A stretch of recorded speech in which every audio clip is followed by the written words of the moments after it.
The Department of Defense is stepping up support along the southern border. Since January, a mix of Marines and sailors have added miles of wire along the San Diego sector, picking up where they left off in 2018. Fox's Sarah Alegre joins us live there. And Sarah, you got an up-close look at those efforts. Yeah, Christine, I sure did. Now, this effort really began, I should say, back in 2018 during President Trump's first administration. And this was during a time when we were seeing more of that flow of those migrant caravans crossing through. But once that threat kind of scaled back, yeah, so did the military. But now they're finishing the job.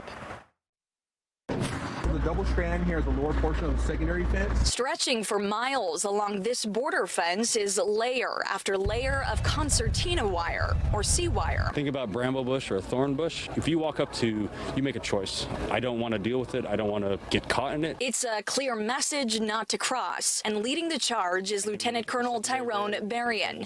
He's the commanding officer of Task Force Sapper. We have teams that are conducting welding, conducting barbed wire installation, and concertina wire installation. His team of 500 Marines and sailors have been at it since January, layering 6 miles of wire from the ocean heading east. But migrant advocate Pedro Rios argues more enforcement sends the wrong message. Bringing the military on either side, whether it's Mexican National Guard troops or U.S. combat troops, just raises unnecessary tensions that could provoke some sort of incident that would be detrimental to everyone. But border officials say these barriers help keep numbers down. Though our sector accounts for just 3% of the total southwest border, we ended the year with over 324,000 apprehensions. So far this year, Border Patrol's had 43,000 encounters with people trying to cross illegally, a 70% drop from the same time last year. San Diego sector is right around about 50 apprehensions a day. At our high point, we were averaging about 1,500 to I think a high of about 2,000 a day. Despite this, agents say the San Diego border is currently the busiest. So for now, the DoD plans to lay down more sea wire to cover the sector. A lot of the Marines and sailors are happy to be here every day.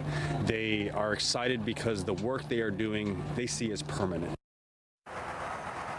There's a caveat, though, here. Yes, we're seeing those numbers drop, at least here on land, but we're seeing people make more of that dangerous journey. Those smuggling attempts really happening by sea now. We know the Navy did announce just recently that they're deploying another warship to the U.S. coastline just after deploying a destroyer last Saturday. In San Diego, California, Sarah Alegre, Fox 5 News. All right, Sarah, thanks so much.